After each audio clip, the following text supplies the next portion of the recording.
So a clarifying question on, we submitted some red lines about exchanging proposals. And now that wasn't changed when it got back taken to us.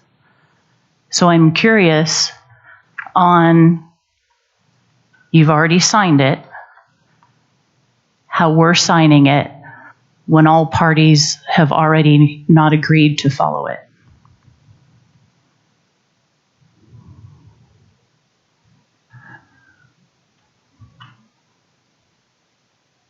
I think I know what you're getting at, although I don't follow the wording of your question. I'll say this. We don't have, I think you're complaining that we didn't give you a written counter to your proposals on bargaining unit and staffing. We did send, we did send a counter on the FNS MOU. Agreed? Anybody? Did y'all get that? Did you receive the email? I just got it at 7:36 p.m., which it's 7:36 p.m. right now. Okay, got it. And we're not complaining. We're wondering why you signed it if you don't intend to counter propose anything. This is like the fourth time I've explained this, okay? Our position is we're sticking with current contract language on the bargaining unit, and we are rejecting your proposal in total on staffing. So let me ask you, what are you thinking you're going to see? Like, if that is our position, and I think that position is by now well understood, right? That we've rejected both of those proposals in total at this point. So what are you expecting to see back? Would you like me to take your staffing proposal, draw lines through it, and give it right back to you? Because it's not worth it doing that. That's not a counter. We're rejecting it. It's not a counter. So we're not violating the ground rules that we've already signed. And that's why I don't like the way the question is phrased, right? It's like, you're already violating this and you signed it. I never said violate. Okay, well, I've given this position a number of times. I think it's clear to the team our proposals on that. If we have some language to propose in response, that will constitute a counter, and we will redline your proposal and send it back to you. But we do not have that right now.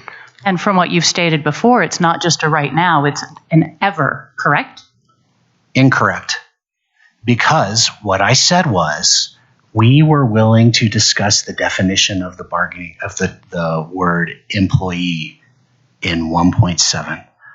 So I thought I said that a couple times too, that I said we wanted to continue discussions on that, and we were open to considering it. So for the other pieces, ma'am, excuse me. For the other pieces, I did say we don't expect to change. And I'm sorry I said ma'am. It's what's your name again? Darcy Hassler.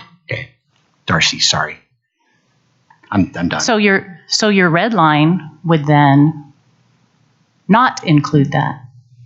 We don't have a red line to return outside of the FNS proposal. But when we reconvene, we would be happy to have further discussion related to the bargaining unit proposal specifically. And at that time, there's something to counter, then we would send back our counter in the form of red lines, revisions, omissions, so on and so forth.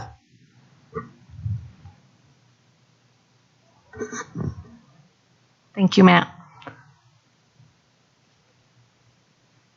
So just to expect in the future, if you're just not something we put on the table, you're just going to say no, and that's what we should expect. If you're not going to negotiate, you're just going to say no, and that's what we're just going to have to accept that.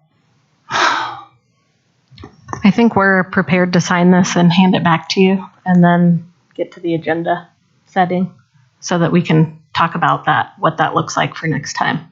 For sure, yeah. I thought we had these done, so. Well, we'll wait for the discussion in order to hear the counter that you'll make at that point, and we can talk about that in agenda setting. We're always happy to discuss our proposals and more behind it. And I know you didn't hear the first session or two, so we can take the next session and catch you up on the whys and our interests and our proposed solutions. Well, I can talk. I'm happy to talk to our team about that as we try to come up with potentially a way to better define this.